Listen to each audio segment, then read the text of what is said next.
Senadora Vanessa. Presidente, a gente está comentando aqui que o senhor não poderia ter presidente melhor dessa comissão do que Vossa Excelência, que trata com muita paciência e não só isso, mas gentileza todos os senadores e senadoras. Então, eu quero cumprimentar a Vossa Excelência pela condução dos trabalhos. Agradeço. Cumprimentar o ministro Eduardo Braga, nosso querido companheiro senador do meu estado do Amazonas, cumprimentar toda a sua equipe, dirigentes do Ministério de Minas e Energia, que aqui estão, nosso secretário Márcio Zimmermann, e dizer, senador Eduardo, acho que foi a audiência pública em que o nosso secretário executivo menos trabalho teve. Eu ainda não ouvi a voz dele. Eu ainda não ouvi a voz do nosso secretário, não é? O que mostra, não digo que os outros não tiveram, mas o seu total domínio, não é? Eu não tenho dúvida nenhuma, porque além da capacidade política que Vossa Excelência tem, Vossa Excelência tem uma formação técnica na área muito importante, por ser engenheiro eletricista e por, mesmo se dedicando à política, tendo sempre se dedicado a esse assunto. Então, quero cumprimentá-lo pela forma com que Vossa Excelência, com que toda a sua equipe vem se portando nesse início de mandato, porque é um início muito difícil. Um início difícil politicamente e um início difícil tecnicamente, porque, óbvio, tem os fatores políticos, mas tem os fatores da natureza, né? Falta de chuva, são as mudanças climáticas, enfim. E eu tenho ouvido as melhores notícias. Agora, acho que Vossa Excelência foi fantástico aqui para tentar desmontar alguns mitos que tentam transformar o momento em que vivemos. Que é fazer que em verdade se transforma em verdades. Eu vivi aqui no Congresso Nacional, final da década de 90, em que o Brasil viveu efetivamente um apagão. Agora tem muita gente que diz que o Brasil está à beira de sofrer ou de viver um apagão. Então, senador, ministro, responda. Nós estamos prestes ou não a viver um apagão? É importante, sim ou não, porque não dá para comparar a realidade de hoje com a realidade anterior, da crise anterior, no final da década do governo anterior, não do Lula, do anterior que nós vivemos. Aliás, olhando aqui o mapa, eu tinha esses dados não compilados, mas consegui aqui com a nossa assessoria. Primeiro que a realidade ela se difere pela forma como o setor energético foi encarado no passado e é encarado hoje.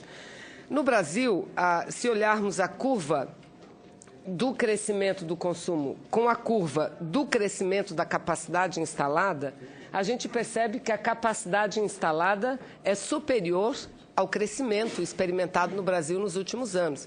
Diferente da década de 90, em que o consumo crescia mais do que a capacidade instalada. E fora isso, senador Bezerra, Vossa Excelência sabe disso, lembra?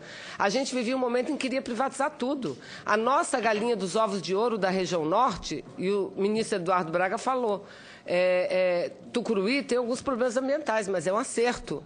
Balbina foi um grande erro. Tucuruí, lá na terra do senador Flecha Ribeiro, é um acerto. Mas o que queriam fazer era privatizar essa galinha dos ovos de ouro. Privatizar, ou seja, dar o filé para que o Brasil fique com osso. E nós conseguimos, graças a uma grande mobilização no Congresso Nacional, impedir que isso acontecesse e a justiça seja feita. Parlamentares que faziam parte da base do governo Fernando Henrique Cardoso trabalharam e trabalharam muito contra aquele movimento de privatização. Porque naquela época a política sucateia para privatizar, para justificar a privatização. Então, o momento é diferente. O Brasil vem investindo, e com todas as dificuldades. Taí Belo Monte, Santo Antônio, Giral e tantas outras hidrelétricas que ainda virão pela frente. Então, essa é a primeira questão e eu gostaria de uma pergunta. Minha pergunta ela não vem acompanhada de nenhuma convocação, só diga sim ou não, que é para acabar com essa história de que vamos viver um apagão, o Brasil vive um caos. Não vive coisa nenhuma. O Brasil vive um momento de dificuldade que, aliás, bem menor do que pela qual passaram outros países e ainda passam. Então, primeiro ponto. Segundo ponto, em relação ao potássio, que Vossa Excelência falou, o Ministério é Minas e Energia. Minas e Energia. Concordo com tudo que Vossa Excelência falou, senador Eduardo Braga. Nós temos uma lei que não é a lei que o Brasil merece, precisa de regulação da exploração mineral do Brasil. Pegar um exemplo, a nossa região, que é uma região de muita terra indígena. Até hoje, nós estamos avaliando se pode ou não e como pode explorar minério em terra indígena. Temos que enfrentar este problema. O potássio, que é a silvinita, é um exemplo claro. Nós estamos aqui a debater medidas de ajuste fiscal. Uma medida, dizem, economiza 3 bilhões. Outra medida economiza 5 bilhões. Mas só o déficit da balança comercial de potássio no Brasil é de quanto? 8 bilhões. É o déficit. De 6 a 8 bilhões da balança comercial com todo... E olha que somos o país que tem a maior reserva no planeta, salvo engano. Então, trabalhar, é aí que tem que investir. Por isso que eu digo, toda crise é difícil a convivência com ela, mas ela abre portas e janelas que dificilmente seriam abertas em tempos de normalidade. E eu tenho certeza, senador, ministro Eduardo Braga, que Vossa Excelência terá a capacidade, juntamente com a equipe, dentro desse governo e tendo clareza de que projeto nós queremos para o Brasil, de abrir todas as janelas e todas as portas de oportunidades que nós precisamos nesse setor de energia e setor mineral do nosso Brasil. E, por fim, sobre a Petrobras. Senador, ministro, desculpa, o senhor falou aqui de que eu anotei algumas das suas frases, que nós precisamos, primeiro, mostrou com muita competência, de forma muito simples, o quão foi importante e é importante para o Brasil o novo sistema estabelecido há alguns anos, de partilha para o pré-sal.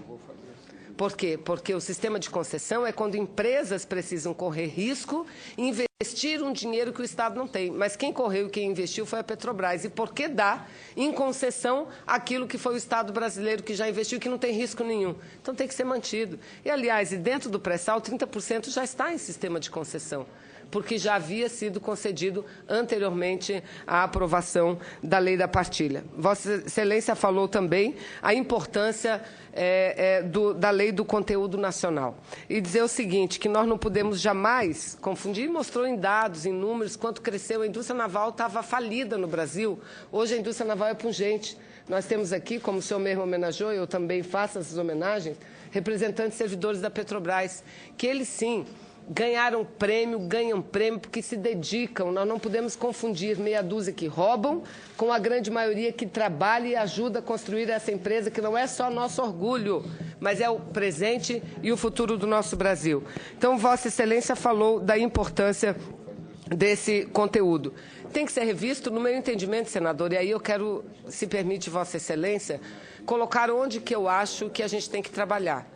Trabalhar no sentido de tornar cada vez mais imune a possibilidade de fazer qualquer desmando e desfeito nessas produções. Segundo, garantir contrapartidas mais claras, mais óbvias por parte da empresa, seja na área do emprego, seja na área do desenvolvimento tecnológico. Há pouco discutimos com o pessoal da FUP, os maiores financiadores do Sistema Nacional de Pesquisa, Desenvolvimento, Ciência e Tecnologia vêm exatamente da área do petróleo e da energia. São os maiores financiadores. Nós temos que aperfeiçoar isso, diferente do que alguns tentam fazer. Eu tenho só 2 projetos de leis aqui na minha mão. Um foi dado entrada final do ano passado e outro foi dado entrada nesse ano. São colegas nossos que têm todo o direito de defender uma opinião, como nós temos o direito de apresentar o contraditório, defender a opinião contrária. Os 2 projetos pretendem acabar com o conteúdo nacional e tirar a Petrobras da área da atuação do pré-sal. E na justificativa argumentam as investigações, o enfraquecimento, e a Petrobras não vai ter condições e nem vai acessar financiamento. Está aqui dito, não estou só lendo. E gera um risco de que a estatal enfrente mais dificuldades para obter financiamento no mercado. Ora, no último dia 1º desse mês de abril, foram 3 bilhões e meio de dólares que a Petrobras assinou do Banco de Desenvolvimento da China. Porque eles não imaginaram também, não pensam, que nós vivemos uma realidade geopolítica mundial diferente. Hoje nós temos um BRICS, não são só os Estados Unidos. O Brasil não é dependente dos americanos, nós temos onde buscar. Aliás, A China queria comprar antecipadamente toda a produção do nosso pré-sal. Não só a China, tantos outros países queriam comprar isso, não é? Mas, enfim, então eu quero, ministro Eduardo Braga, dizer que para a gente, aqui do Senado, tê-lo no Ministério, ver o belo trabalho que Vossa Excelência está fazendo, é muito importante, mas mais importante ainda para o meu estado do Amazonas. E aqui não há nada de jogar confete, absolutamente nada, apenas um reconhecimento pura e simples, da forma com que Vossa Excelência, com que o secretário Márcio Zimmermann, com que toda a equipe vem enfrentando e ultrapassando e superando esse momento de grande dificuldade. Eu não tenho dúvida nenhuma. O futuro do Brasil passa pela geração de energia. O futuro do Brasil passa pela exploração mineral. Agora vamos pensar o seguinte, nós não podemos ficar discutindo como incentivar cada vez mais exportação de commodities. Não. Nós temos que chegar num outro estágio. Não é de exportar commodities, mas de exportar produtos com valor agregado. Só que, para isso, a gente precisa de um setor avançado, um setor sólido, que é aquele que vem sendo construído no Brasil há pouco mais de uma década. Então, cumprimento pela participação de todos e agradeço a oportunidade, senador Garibaldi, inclusive o fato de o senhor não ter me repreendido pelo tempo em nenhum momento. Muito obrigada. Eu já repreendi o senador Flecha Ribeiro. Por motivos óbvios, Vossas Excelências concordarão comigo que eu não devo repreender Vossa Excelência.